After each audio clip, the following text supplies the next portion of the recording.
Hi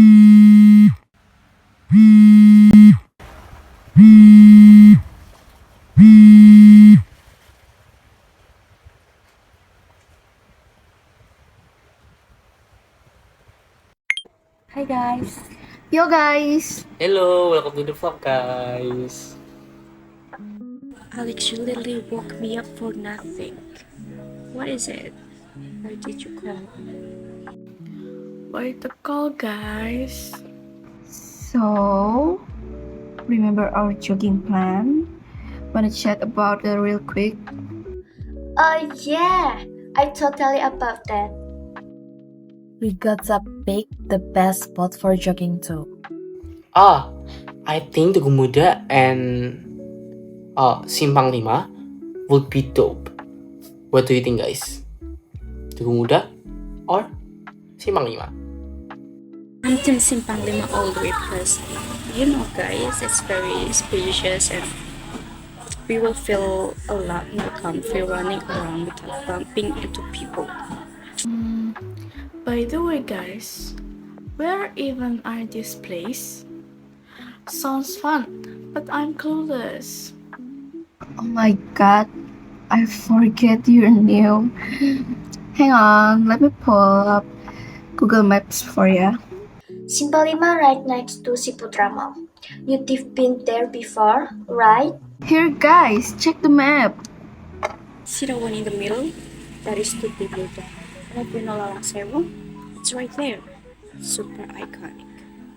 Oh yeah, I've heard of it, but never been. Looks cool. Yeah, beside Lawang Sewu, there's also Mandala Bhakti Museum nearby. It's been there since 1906. The story of the struggle of the Indonesian National Army, TNI, and Prince Diponegoro, featuring a collection of traditional and modern weapons that used in 5-day Battle of Semarang. You're right. Across from the museum, there is this old cathedral church. It's been there ages. You should totally check it out for worship or just vibes. The neo-Gothic Dutch architecture is insane. All those stained glass windows, and it's still super authentic as a cultural heritage site. So pretty. Really. I've actually been there. The building is gorgeous, and there's a school attack too. Alright, guys, back to business. Where we jogging? But like Simpang Lima is one of the main green open space right in the city center. It's always buzzing with event and recreation. About 3 hectares perfect for tiling. Yeah, totally agree. It's basically Semarang's landmark square. Always packed with people jogging, hanging out with all that fun stuff. Because Simpang Lima has been Semarang's town square since 1969 for more than 15 years, guys. It's gonna be lit. It's gonna be lit. Lit? Nah, Simpang Lima's kinda boring, not my vibe. So where then? Any artist idea? What about Tugu Muda? Feels way nicer, right in the middle of the city. Yeah, totally better vibes there. Yo, Semarang got that PM 2.5 pollution level that kinda high and gotta be kept in check. But Simpang Lima, way bigger space, loads more tiers, and not just any tiers like Tatobuya. That's like it's awesome. And soaking up all that dirty air make the spot way freezer for hangout and jogging. Exactly. We wouldn't have much space to jog freely. Tugu Muda is easy to reach because it can be accessed through 5 routes. It's Padanaran Street, Pemuda Street, Imam Bonjol Street, Monsignor Sugio Pranoto Street, and Dr. Sutomo Street. There is also Pesat by BRT, Corridor 1, Corridor 3, Corridor 4, Corridor 7, and Corridor 8, which makes access to Tugu Muda easier. Facts. At Tugu Muda, we could explore so much more, like Lawang Sewu, Mandala, Bhakti Museum, even Devi Mall nearby. Even the average number of visitors to Lawang Sewu is around 1860 people per day. Yes, Tugu Muda is more open. Yeah, I agree. But it's at this crazy five-way intersection, super central, so mad pollution. Simbang Lima has like 198 trees, feel way cooler and fresher, even though it's also at 5 roads. From what y'all said earlier, Tugu Muda sounds more fun because there's so many other places that we can go to, like Lawang Sewu, cathedral, and museum, and the last is easy to access. See, even I feel more hype for Tugu Muda than Simbang Lima. Okay, there we go. Tugu Muda is it. Teman-teman, sebelum kita jogging, kita berdoa yuk. Berdoa secara Kristen ya. Tuhan, terima kasih atas berkat yang telah memberikan pada pagi hari ini kepada kami. Sebentar lagi anakmu akan pergi jogging. Tuhan sertai dan lindungilah saat kami jogging, dan hindarilah kami dari hal-hal yang tidak diinginkan. Terima kasih dan haleluya, amin.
Iya, Fe, gimana menurutmu?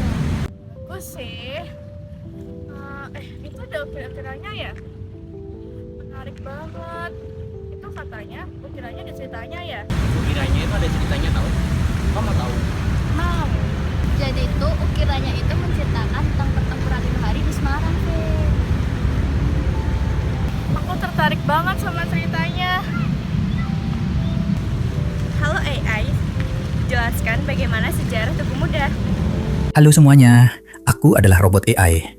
Di sini, aku akan menjelaskan sejarah dari Tugu Muda. Sepertinya, Ave sudah penasaran sekali itu. Baiklah, dengarkan dan simak baik-baik ya. Pertempuran 5 hari di Semarang terjadi pada 14–19 Oktober 1945. Terjadi antara pemuda atau tentara keamanan rakyat melawan tentara Jepang yang enggan menyerahkan senjata setelah proklamasi. Pemicunya adalah Jepang menolak pelucutan senjata, isu peracunan reservoir Siranda, serta terbunuhnya Dr. Karyadi saat memeriksa sumber air.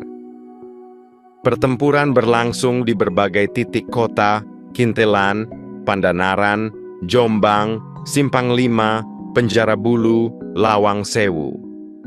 Berakhir setelah gencatan senjata yang dimediasi sekutu pada 19 Oktober 1945. Senjata Jepang dilucuti 20 Oktober. Korban jiwa diperkirakan ratusan hingga ribuan orang. Tugu Muda sebagai simbol, yaitu dibangun 1951 sampai 1953 untuk mengenang keberanian pemuda Semarang. Bentuk lilin melambangkan semangat juang yang tak padam. Relief menggambarkan perjuangan rakyat, dokter, dan pemuda. Kini menjadi ikon kota, pusat peringatan sejarah, sekaligus landmark wisata. Lokasi penting saat terjadi yaitu penjara Bulu sebagai tempat tragedi pembunuhan tahanan. Lawang Sewu yang digunakan Jepang sebagai penjara dan eksekusi, dan juga Siranda reservoir air yang sempat diracuni, jalur strategis pertempuran. Jadi yang dapat disimpulkan bahwa pertempuran 5 hari di Semarang menegaskan semangat rakyat mempertahankan kemerdekaan. Tugu Muda berdiri sebagai simbol pengorbanan dan identitas sejarah kota, dikelilingi lokasi-lokasi yang menjadi saksi perjuangan.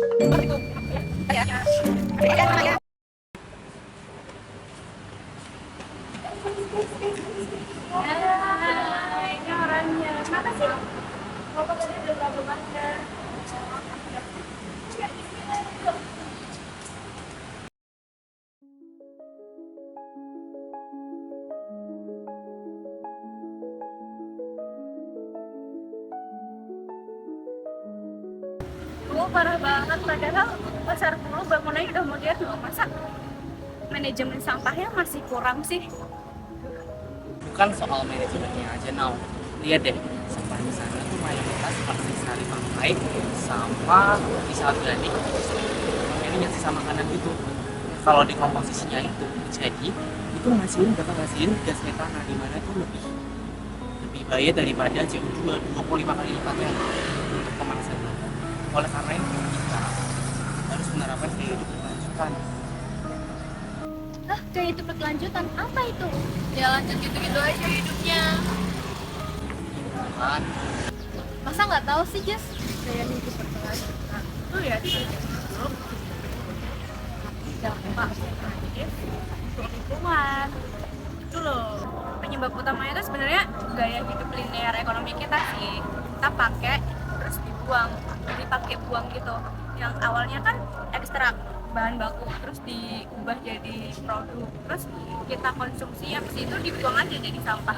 Itu kan bikin sumber daya makin menipis, terus juga polusinya makin nambah. Terus juga ditambah lagi tuh kurangnya kesadaran dari pembeli sama penjual yang ada di pasar ini sih.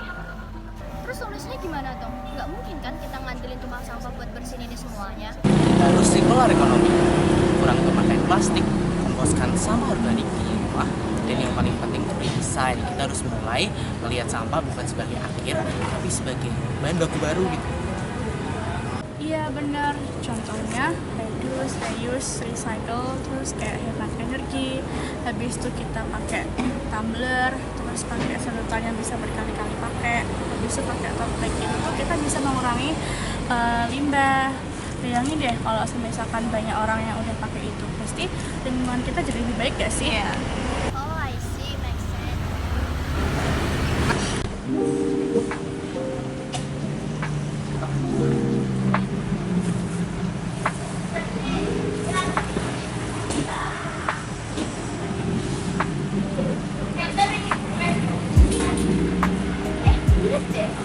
Bukan sampah plastik atau organik, ini tumpukan kain pecah. Limbah tekstil nggak sih? Nah ini juga bahaya karena limbah tekstil itu butuh waktu puluhan bahkan sampai ratusan tahun buat terurai. Habis itu, apalagi tuh kalau bahannya tuh polyester sama sintetis, belum lagi zat pewarna kimianya, itu tuh bisa buat mencemari tanah. Tahu aku, kalau limbah kain gak diolah dengan baik itu bisa mencemari tanah, air, juga polusi udara. Jadi guys, di Indonesia ini udah banyak kasus yang terjadi karena pengelolaan limbah kain yang tidak diolah dengan baik. Seperti ini. Warga Padalarang, Bandung Barat mengeluhkan bau menyengat dari Sungai Cihaur. Lokasi di Cikupa, Kabupaten Tangerang, Banten disegel Kementerian Lingkungan Hidup. Sementara itu pemirsa, ribuan ikan nila di sekitar bendungan Tirtona di Surakarta mati. Diduga matinya ikan akibat limbah yang dibuang langsung ke sungai. Yang diduga disebabkan oleh limbah pabrik dari perusahaan. Industri ini menyumbang 10% dari total emisi karbon yang ada di Indonesia. Lebih-lebih, 85% limbah tekstil hanya berakhir di pembuangan sampah tanpa melalui proses daur ulang. Belum selesai sampai situ, data menunjukkan bahwa untuk mewarnai 1 kg kain saja perlu menggunakan 70-180 liter air tawar. Saat limbah tekstil terurai di TPA, terutama kain sintetis, akan melepaskan gas metana yang merupakan gas rumah kaca kuat yang memperburuk perubahan iklim. Guys, aku ada ide. Kita ke rumah Mita dulu. Hah? Tiba-tiba banget ke rumahku. Oke guys, kita makan yuk. Doa dulu ya. Allahumma barik lana fima rojaktana wa qina azabannar. Amin. Selamat makan. Kenyang banget. Aku pikiran deh sama yang tadi. Jelasin lagi dong guys, dampaknya buat lingkungan. Aku penasaran banget. Tadi Nora bilang limbah tekstil nyumbang sampah dan karbon yang gede ya?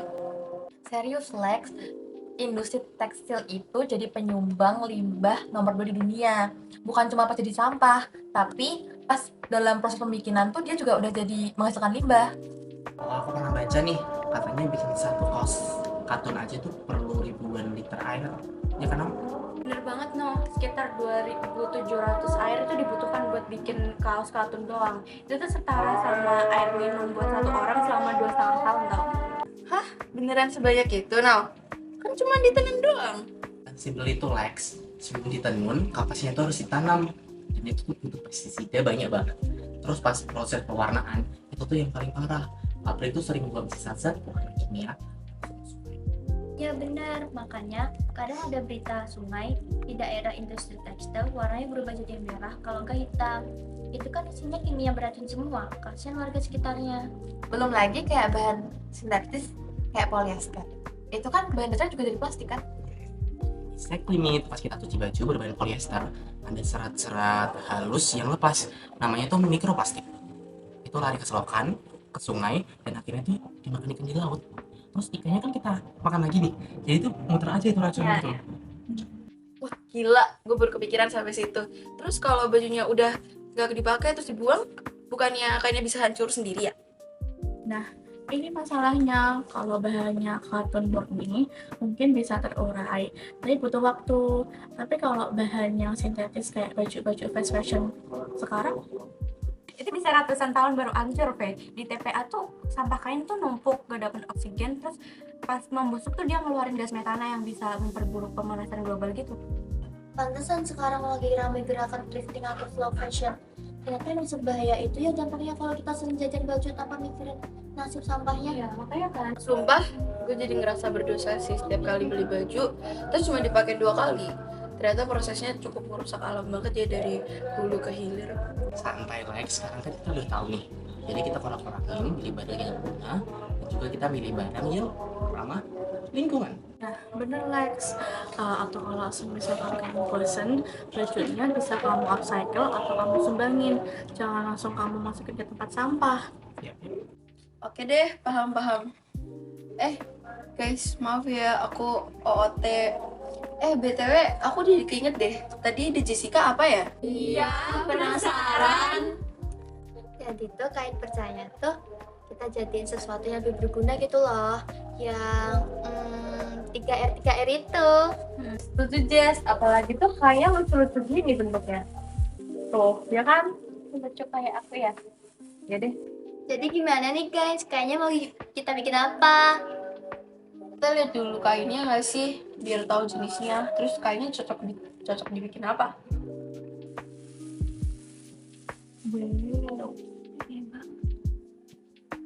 Banyak banget ya kayaknya. Ternyata ini kok ada beda-beda sih teksturnya. Ada yang halus, ada yang kasar. Ini jenisnya sama semua atau gimana? Beda-beda, Fe. Makanya kita harus pilah. Dampaknya bagi lingkungan juga beda sesuai dengan bahannya. Nah, bener kayak tangan itu katun karena dia serat alami, terurainya juga lumayan cepat, sekitar 1-5 bulan gitu deh kalau ditanam. Setahu aku sih ada lagi ya, kalau nggak salah tuh namanya polyester yang agak licin dan mengkilap gitu. Nah iya, polyester itu bahaya, kayak yang dijelasin Ino tadi tuh, dia kan ngeluarin mikroplastik tuh kalau dicuci. Itu juga butuh waktu sekitar 20-200 tahun buat bisa terurai. Jadi bayangin kalau misalkan baju kita tuh bahannya polyester semua. Parah banget. Oh, aku baru ingat, semalam aku habis lihat-lihat online shop sih, terus ada kayak karet kuncir lucu gitu. Kayaknya gampang gak sih kalau bikin karet kuncir? Kayak scrunchie gitu ya. Iya.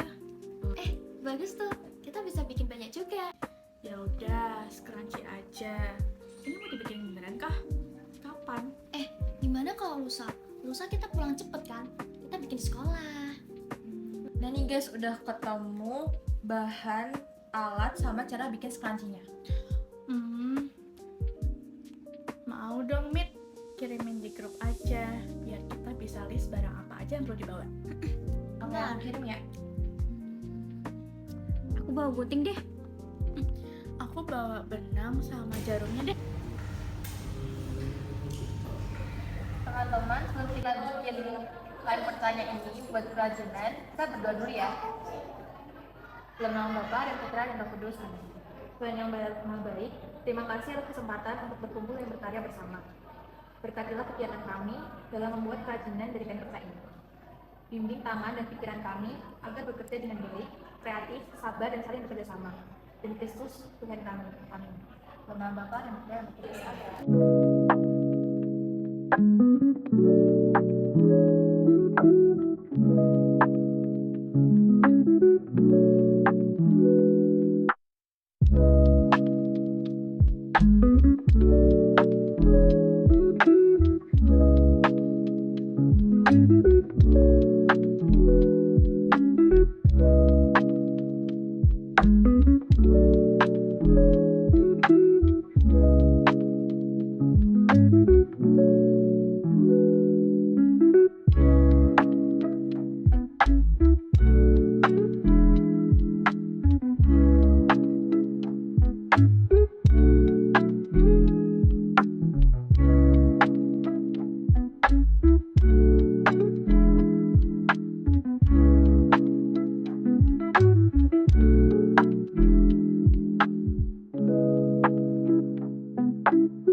Hey guys, dengan kita bikin scrunchie kayak gini, dengan kain yang kayak gini, kita bisa bikin banyak nggak sih?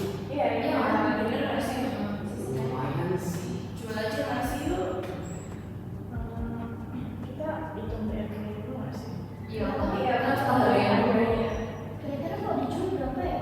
Iya. Itu nggak ada harga ya? Itu aku tentuin harganya itu. Iya. Untung itunya, untung sama kita modalnya berapa? Guys, ini BEP-nya aku hitung aja ya. Iya. Boleh? Coba aku list, kalian ngasih tahu aku barang apa yang dibutuhin. Oke. Oke. Pertama ada benang nggak sih? Iya benar. Benang berapa harganya? Jadi kita akan jual per unitnya itu 4.000 ya. Iya.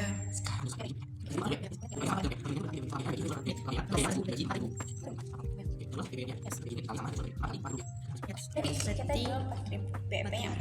Deal ya. Oke. Ini aku kirim di grup ya. Boleh. Kan ini tadi kita udah jelasin. Udah nung BP-nya. Nah, berarti kita harus bikin poster buat iklan kita nggak sih? Iya benar. Kan? Biar bisa laku sih. Nah, oke. Jadi siapa yang mau bikin? Jessica nggak sih bikin? Jessica pintar sih kalau buat. Iya benar. Siapa yang bawa laptop ya tadi? Alex bawa laptop kan Lex? Aku bawa laptop. Coba ke laptopnya Alex aja. Oh iya, oke. Boleh.